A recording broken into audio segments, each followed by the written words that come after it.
जय hospital आता doctor अफसर शेख यांच्या मार्गदर्शनाखाली 6 मार्च पासून सुरू 24 तास वैद्यकीय सेवा, casualty, ICU, OT, general ward, special deluxe room, lab, x-ray सह अन्य सुविधा उपलब्ध। सोलापूर मंगळवेढा महामार्गावरील सोलापूर शहरापासून 6 किलोमीटर अंतरावरील देगाव गावाजवळ 2 दुचाकींचा भीषण अपघात होऊन एक युवक जागीच मरण पावला, तर दुसरा युवक अतिगंभीर जखमी असून त्याला उपचारासाठी सोलापूरच्या शासकीय रुग्णालयात हलवण्यात आलाय। अपघात सकाळी 10 ते 10:30 दरम्यान घडलाय।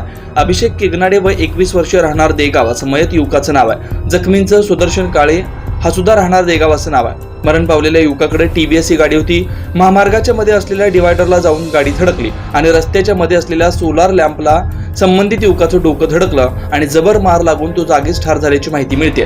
तर दुसरा युवक अतिवेगान असल्यानं त्याची गाडी अपघातग्रस्त युवकाच्या गाडीला धडकून तो सुद्धा गाडीवरून उडून तोही गंभीर जखमी झाला। घटनेची माहिती मिळताच पोलिसांनी भेट देऊन पंचनामा केला। जखमी युवकाला उपचारासाठी सोलापूरच्या शासकीय रुग्णालयाकडे पाठवण्यात आल्याची माहिती स्थानिक नागरिकांकडून मिळाली।